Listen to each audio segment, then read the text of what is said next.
नमस्कार दोस्तों, स्वागत है आपका आपके अपने channel exam Guru tips and tricks में। अभी आपके सामने एक टेबल दिख रही है। टेबल पे ढेर सारी किताबों का ढेर दिख रहा होगा। तो ये किताबें किन परीक्षाओं के लिए मैं बताने वाला हूं, आप थंबनेल पढ़ के टाइटल पढ़ के वीडियो पे आ गए हो। तो आज हम बात करेंगे सिर्फ और सिर्फ रेलवे परीक्षा के लिए कौन सी किताबें आपको पढ़नी चाहिए और अभी के हिसाब से जो क्राइटेरिया, अभी के हिसाब से जो सिनेरियो बना, जो भी एग्जाम डेट आपका 1.5 महीने 2 महीने बाद होना है, तो अभी के हिसाब से कौन सी किताबें पढ़नी बेस्ट है। उससे पहले चाहेंगे कि जो आपने रेलवे परीक्षा का फॉर्म डाला है, आपका एग्जाम है, तो आप चैनल को सब्सक्राइब करके जाना, बेल का आइकन क्लिक करना और जिससे जो भी वीडियो आगे आए उसके नोटिफिकेशन आपको टाइम टू टाइम मिलते रहे। ठीक है, तो चलिए मैं शुरू करता हूँ इस वीडियो को। तो रेलवे परीक्षा की बात करें, पहले होता था भैया जीके पढ़ के सिलेक्शन हो जाते थे, लेकिन अभी सब कुछ बदल चुका है। आप पुराने 10 साल पहले जिनकी ज्वाइनिंग हुई होगी उनसे अगर जो आप जाके पूछोगे भैया आपका सिलेक्शन कैसे हुआ, तो वो कहेगा भैया मैं जीके पढ़ता था, ये सारी किताबें रखता था, लूसेंट पढ़ता था, मेरा सिलेक्शन हो गया। लेकिन अभी वर्तमान की परिस्थिति चेंज हो चुकी है, बदल चुकी है। आप सिलेबस उठा के देखो तो जीके का पोर्शन ही लगभग खत्म हो चुका है। आपका सिलेक्शन जो होगा वो रीजनिंग के बेस पे होगा, आपका सिलेक्शन मैथ के बेस पे होगा, आपका सिलेक्शन साइंस के बेस पे होगा। जीके करंट अफेयर्स मात्र 20% ही मैटर करते हैं और उसमें भी जीके लगभग खत्म है। करंट अफेयर्स का ज्यादातर पार्ट आता है, current affairs and static GK. चलिए इसके बारे में बात करेंगे। अभी जो बात करें रेलवे ग्रुप डी के सिलेबस के हिसाब से, जो आप आगे रेलवे एग्जाम्स की तैयारी करना चाहते हो तो भी आपके लिए वीडियो इंपॉर्टेंट है। तो रेलवे ग्रुप डी बारे सिलेबस के बारे में बात करें तो रीजनिंग ग्रुप डी में 30 क्वेश्चन आने हैं, मैथ के 25 क्वेश्चन आने हैं, साइंस के 25 क्वेश्चन आने हैं और 20 क्वेश्चन आपके जीके एंड करंट अफेयर्स के आने हैं। वही एनटीपीसी का भी आपको पता ही होगा। चलिए हम बात कर ले सबसे पहले इन किताबों के बारे में। भाई बहुत सारी किताबें हैं, हम पहले बात कर लेते हैं। हम साथ में ही बात करते चलेंगे कि भैया अभी के हिसाब से कौन सी किताबें बेस्ट है, कौन सी किताबें पढ़नी चाहिए। एक टाइम कम बचा है, रिवीजन बहुत जरूरी है। और अभी हमारे चैनल पर डेली का टाइम टेबल मैं अपलोड कर रहा हूँ कि क्या आपको डेली का टारगेट टाइम टेबल 30 डेज का, इसमें आप पूरे सिलेबस को रिवीजन कर सकते हो। 18-19 दिन का टाइम टेबल हो चुका है, आप उसको भी जाके देख सकते हो। चलिए बात करें सबसे पहले, अगर जो आप मार्केट में जाओगे भाई कहोगे भैया आपको रेलवे ग्रुप डी परीक्षा देना है, हमको एनटीपीसी परीक्षा देना है, किताब दे दो, तो आपको कुछ इस प्रकार की एक गाइड वाली किताब थमा दी जाती है, भैया ये ले जाओ, आप इसे पढ़ के पास हो जाओगे। लेकिन क्या इस प्रकार से एनटीपीसी वाला ये किताब एक कंप्लीट लेके क्या इसको पढ़ के आप रेलवे एग्जाम क्वालिफाई कर जाओगे? क्या यहाँ पे ग्रुप डी लिखा है, क्या ग्रुप डी जब क्वालिफाई हो जाओगे? तो मैं कहूंगा भैया आप इस किताब से सिलेक्शन नहीं कर सकते। तो इस किताब को हम करते हैं साइड में मतलब नीचे रखा है मैंने। ठीक है, चलो अब हम बात करें तो कौन सी किताब से सिलेक्शन हो सकता है। अभी वर्तमान की परिस्थिति आपने देखा किस प्रकार से एनटीपीसी का कट ऑफ 90 के आसपास गया। ठीक है, तो अब बात कर लेते हैं भैया यहाँ पे। तो सबसे पहले मैं किस बुक की बात करूं, जीके बात बच्चे ये वाली बात करें, सामान्य अध्ययन किरण पब्लिकेशन की बात। क्या ये बुक आपको रेलवे परीक्षा के लिए पढ़नी चाहिए? नहीं, ये बुक आपको रेलवे परीक्षा के लिए नहीं पढ़नी चाहिए। अब आते हैं मैथमेटिक्स के लिए। मैथमेटिक्स के लिए मैं कुछ बुक हैं जिनको मैं इग्नोर कर रहा हूं, जिनको मैं किनारे कर रहा हूं, ध्यान रखना। क्या ये बुक मैथमेटिक्स के लिए लगाना चाहिए?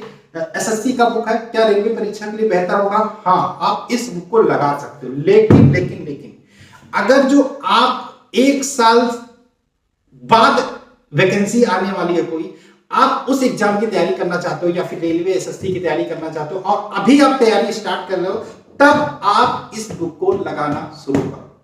ठीक है, तब आप इस बुक को लगाओ क्योंकि बहुत मोटी बुक है। और अगर जो आप इस बुक को बेहतरीन तरीके से अच्छे से पढ़ जाते हो तो मैथ में 25 में से 22-23 क्वेश्चन आपके कहीं नहीं जाने। लेकिन अभी वर्तमान के सिचुएशन के हिसाब से आप इस बुक को लगाने बैठोगे तो आप झेल जाओगे, आपको प्रॉब्लम होने वाली। तो मैथमेटिक्स के लिए अगर जो आपका 1.5 महीने 2 महीने बाद एग्जाम है, इस बुक को लगाने की सोच रहे हो तो कभी मत करना। और आपको 1.5 साल 2 साल बाद अगली वैकेंसी के लिए आपको रेलवे एग्जाम्स की तैयारी करनी है तो आप इस बुक को जरूर लगाना। मैथमेटिक्स किरण पब्लिकेशन की बुक है, चैप्टर वाइज आपको एसएससी के सारे प्रीवियस ईयर पेपर मिल जाते हैं। तो चलिए भाई मैथ की बात कर लेते हैं, कर ही रहते हैं तो बात कर लेते हैं अभी के हिसाब से कौन सी बुक लगानी चाहिए। अभी के हिसाब से देखो क्या लगानी, मैं आपको बेहतरीन बुक बताता हूँ रेलवे के लिए। कहा गया भैया अभी के हिसाब से आप स्पीडी पब्लिकेशन का रेलवे सामान्य गणित ले सकते हो, तो खैर पुराना है, नया वाला वर्जन जो अपडेटेड है वो बेहतरीन है। तो अभी के हिसाब से अगर जो आपको रेलवे के लिए किसी गणित की अच्छी बुक चाहिए तो मैं स्पीडी पब्लिकेशन की प्रेफरेंस करूंगा। तो ये बुक आप अभी के लिए लेके लगा सकते हो। इसके अलावा इसके अलावा आप रुक्मणी के 3200 मैथ प्रीवियस ईयर क्वेश्चन पे जा सकते हो। तो गणित के लिए सिर्फ 2 किताबें मैं बताऊंगा, एक तो स्पीडी पब्लिकेशन की लेके लगा सकते हो, एक तो ये वाली लेके लगा सकते हो। यूथ पब्लिकेशन की एक मैथ की बुक आई है यूथ पब्लिकेशन की, उसको भी आप जाके लगा सकते हो अगर जो आपके पास है तो, ठीक है, नहीं तो आप ये स्पीडी वाला नहीं है तो आप जाके ले सकते हो।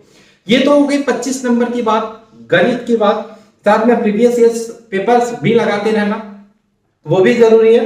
अब हम जी के लिए गणित के बाद हम रीजनिंग पे आते हैं। रीजनिंग में डायरेक्ट आते हैं, रीजनिंग क्योंकि भाई 1/3 क्वेश्चंस यहीं से आने हैं, 30 नंबर यहीं से आने हैं। तो रीजनिंग के लिए क्या करें क्या ना करें। सबसे पहली बात, रीजनिंग को हल्के में मत लेना।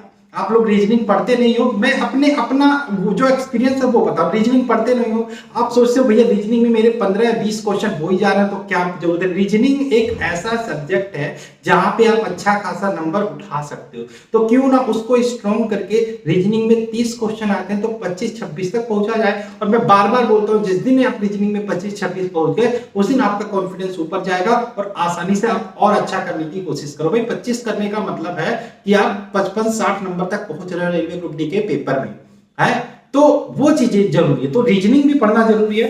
तो रीजनिंग की वजह से मेरे पास कोई अच्छी बुक नहीं थी, मेरे पास खुद कोई अच्छी बुक नहीं थी, लेकिन ये मेरे पास था चैप्टर वाइज प्रैक्टिस वर्कबुक। आपके पास रीजनिंग के लिए क्या होनी चाहिए? सबसे पहली बात, रीजनिंग के लिए आप एक इस प्रकार से रुक्मणी का आता है जैसे रेलवे मैथमेटिक्स है, आपको रेलवे रीजनिंग मिल जाएगा, ठीक है। तो उसमें प्रीवियस ईयर के क्वेश्चन, सबसे पहले ये वाली बुक आपके पास रीजनिंग की कंपलसरी होनी चाहिए।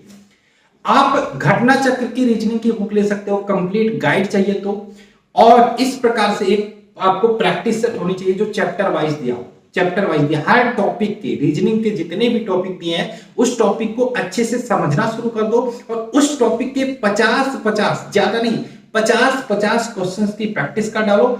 बस इतना काम करो, उसके बाद आप सीधा प्रीवियस ईयर क्वेश्चन और प्रैक्टिस सेट पे फोकस करो। रीजनिंग में एक्स्ट्रा आपको ज्यादा एफर्ट डालने की जरूरत नहीं है। तो खैर हम रीजनिंग की बात कर चुके हैं, मैथमेटिक्स की बात कर चुके हैं। अब आते हैं हमारे 25 नंबर साइंस।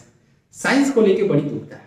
साइंस में बोलते हो भैया क्या ये बुक बेस्ट है? ये बुक बेस्ट है, बेस्ट थी, बेस्ट रहेगी। अब ये बुक की बात करें, पतली सी है, आप इसको 10 दिन में पढ़ के खत्म कर सकते हो। 10 दिन में ज्यादा बता दिया, आप 10 दिन आराम से 10 दिन में इसको पढ़ के खत्म कर सकते हो। लेकिन अगर जो आपने बेहतर तरीके से स्ट्रेटजी बना ली तो स्पीडी रेलवे सामान्य विज्ञान, तो इस बुक के बारे में मैं ज्यादा बात नहीं करूंगा। क्या ये बुक पढ़नी चाहिए? मैं कहूंगा हाँ ये बुक पढ़नी चाहिए। लेकिन इसके अलावा साइंस पढ़ना आप शुरू कर रहे हो या पढ़ चुके हो तो सबसे पहला काम करना, हम यही बोलेंगे लूसेंट की जो आपके पास सामान्य ज्ञान की बुक है, इसका जो साइंस वाला पोर्शन है उसके थ्योरी को एक बार पढ़ के समझ लेना। आप कहीं से पढ़ चुके हो थ्योरी पहले से साइंस, तब जरूरत नहीं है। लेकिन आपने कोचिंग नहीं किया है, आप घर पे बैठ के तैयारी कर रहे हो, तो सबसे पहला काम लूसेंट की थ्योरी से साइंस समझ लेना। बेहतर तरीका मैं बता रहा हूं साइंस पढ़ने का। उसके बाद आपके पास ये बुक है, भाई बुक पे पैसे खर्च करना सीख लो, बुक पे पैसे खर्च करना सीख लो, ये आपके काम ही आने वाला है। तो उसके बाद आपका जो लूसेंट की थ्योरी पढ़नी है तो लूसेंट की ऑब्जेक्टिव बुक आती है, यहां से साइंस वाला पोर्शन करके इसके सारे ऑब्जेक्टिव आपको लगा डालने हैं, लगा के रट डालने हैं। तो पहला काम साइंस के लिए करना, भाई साइंस के लिए 25 आते हैं, 22 करके आना है आपको, ठीक है। तो ये काम आपको करना है। अब मेरे पास कमेंट्स आता है सर यूथ पब्लिकेशन की बुक कैसी है? यूथ पब्लिकेशन की बुक बढ़िया है, बेस्ट है। न्यूमेरिकल पे पकड़ बनाना चाहते हो तो न्यूमेरिकल आपको इसमें आ जाए, लेकिन इससे भी बेहतरीन बुक मुझे एक अच्छी लगी, लेकिन यूथ भी अपने आप पे अच्छी है। तो मैं इससे भी बेहतरीन बुक की बात करूं, यूथ वाली बुक अगर जो आपके पास है तो इसको भी आप लगाओ, लगाते रहो, पढ़ते रहो। आप लूसेंट वाला काम करने के पास यूथ पे आ जाना, ठीक। चलिए, इससे भी बेहतर बुक मुझे ये लगी, अगर जो आप रेलवे परीक्षा की तैयारी कर रहे हो, एसएससी परीक्षा की तैयारी कर रहे हो, और भी किसी एग्जाम की तैयारी कर रहे हो, इसमें क्या खासियत है भैया? इसमें सामान्य विज्ञान का है, साइंस का है, लेकिन आपको चैप्टर वाइज चीजें दी गई है, physics, chemistry, biology. Chapter wise के साथ साथ एग्जाम वाइज पिछले 20 वर्षों के पूछे गए प्रश्न दिए गए, यानी कि हर चैप्टर में एसएससी के पिछले 20 वर्षों में पूछे गए प्रश्न, रेलवे के पिछले 20 वर्षों में पूछे गए प्रश्न। आपको सिर्फ रेलवे के पिछले 20 वर्षों के पूछे गए प्रश्न फिजिक्स, केमिस्ट्री, बायोलॉजी इस बुक से पढ़ना है। नहीं खरीद पा रहे हो बुक तो इसके जो रेलवे के पूछे गए पिछले 20 साल के प्रश्न है, इसको चैप्टर वाइज मैंने वीडियो अपलोड करना शुरू कर दिया। फिजिक्स के हम 7 चैप्टर कर चुके हैं, बायोलॉजी में स्टार्ट करने ही वाला हूँ। 19 चैप्टर 19 वीडियो में बायोलॉजी कंप्लीट कर लेंगे। फिजिक्स हमने सोचा था हर चैप्टर को हर वीडियो में एक वीडियो में कंप्लीट कर लेंगे, नहीं हो पा रहा क्योंकि न्यूमेरिकल ज्यादा है। तो इस बुक को मैं 10 में से 10 अंक देना चाहूंगा, बहुत बेहतर, अगर जो अंक देने की बात आती है तो। खैर हम आगे चलते हैं। अब मेरे पास 3 और बुकें कुछ आई थी इस प्रकार से। आपका रेलवे फिजिक्स था, रेलवे के लिए था, एक तो बायोलॉजी था, एक तो आपका, अगर जो आप कहोगे सर ये बुक पढ़नी चाहिए कि नहीं, तो अभी के हिसाब से नहीं पढ़नी चाहिए। अगर जो आप आने वाले टारगेट है आपका कि आने वाले जो वैकेंसी उसमें है, तो आप तब आप इस बुक को लीजिएगा, नहीं तो ये बुक कोई जरूरी नहीं है इतनी, तो आप ये वाली बुकें पढ़ते हैं तो ठीक। अब हम बात कर लेते हैं न्यूमेरिकल के लिए। न्यूमेरिकल के लिए वैसे न्यूमेरिकल अगर जो आप पढ़ना चाहते हो साइंस के लिए, तो ऐसे कोई खास न्यूमेरिकल नहीं आएगा ग्रुप डी एनटीपीसी में। बाकी न्यूमेरिकल आपका यूथ पब्लिकेशन की बुक से, फिजिक्स में यूथ पब्लिकेशन की बुक से, और ये वाली प्रीवियस ईयर्स की बुक में जितने न्यूमेरिकल दिए इतने लगा लेते हो तो आपको न्यूमेरिकल बाहर नहीं जाएगा। बाकी फॉर्मूले याद होनी चाहिए आपको साइंस के, ठीक। ये एक बुक थी जिसमें न्यूमेरिकल फिजिक्स यानी कि फिजिक्स का न्यूमेरिकल और केमिस्ट्री दिया हुआ है। इस बुक को भी लेना चाहे तो ले सकते हैं, प्लेटफॉर्म की बुक है। और थोड़ा सा हम बात कर लेते हैं प्रैक्टिस सेट के बारे में।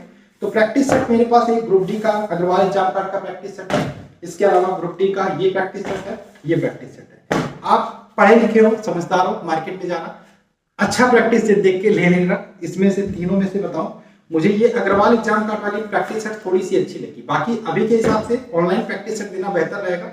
और इसके अलावा मैंने भी कुछ पीडीएफ इंपॉर्टेंट नोट्स बना सकते हैं जिनको लेके आप तैयारी को बेहतर से बेहतर बना सकते हैं। उसमें मेरा मैथ का 500 क्वेश्चन का गेस्ट पेपर है, स्टैटिक जीके का पीडीएफ है, करंट अफेयर्स का पीडीएफ है, सारे जो एक प्रैक्टिस सेट भी है जिसका लिंक डिस्क्रिप्शन में मिल जाएगा, वहां से जाके ले सकते हो।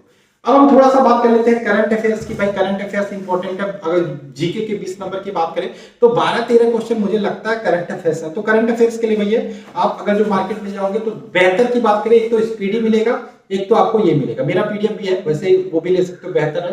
तो आपको मैं स्पीडी प्रेफर नहीं करूंगा। अभी आप रुक्मणी बुक लेना चाहते हो तो रुक्मणी पब्लिकेशन के करंट अफेयर्स पे जा सकते हो। जितना जल्दी का हो सके मतलब लेके पढ़ना शुरू कर दो, डेली 20-25 मिनट करंट अफेयर्स के लिए दे सकते हो। इसके अलावा और कोई बुकें बची नहीं है जो मैं बताना चाहूँ आपको। तो ये सारी किताबें थी। एक और मैं बात करूँ साइंस, इसके पहले मैं पढ़ा रहा था तो उसमें रुक्मणी पब्लिकेशन की किताबें आई थी इस प्रकार से। देखो मैंने रुक्मणी पब्लिकेशन का फिजिक्स, केमिस्ट्री, बायोलॉजी, तो फिजिक्स और बायोलॉजी का पूरा मैंने चैप्टर वाइज आपको वीडियो के माध्यम से करा दिया। प्लेलिस्ट अवेलेबल है, जाके देख सकते हो। ये देख सकते हो, चिट्ठा हो गया आपको। ये दोनों बुकें, चाहे फिजिक्स की, केमिस्ट्री, बायोलॉजी, मैं इसका कवर पेज नहीं दिखा सकता क्योंकि कवर फट गया है, कवर है नहीं, तो आप जाके देख सकते हो, प्लेलिस्ट में वीडियो अवेलेबल होंगी। ये दोनों बुकें भी बेहतरीन थी, तो उनका वीडियो आपको मिल जाएगा, वहां से जाके कर सकते हो। खैर ये थी आपके रेलवे परीक्षाओं के लिए किताबें। रीजनिंग पे ज्यादा फोकस करो अगर जो आपका अभी टारगेट है रेलवे एग्जाम्स के लिए, और साइंस और मैथ, ये तीनों आपको सिलेक्शन दिलाएंगे, ठीक है। तो आई होप अगर जो आपको किसी बुक को लेकर समस्या आ रही है, किसी बुक को लेकर डाउट हो रहा है, तो नीचे कमेंट बॉक्स ओपन है, कमेंट कर सकते हो। और चलिए मिलते हैं वीडियो में, बाय बाय, जय हिंद, जय भारत।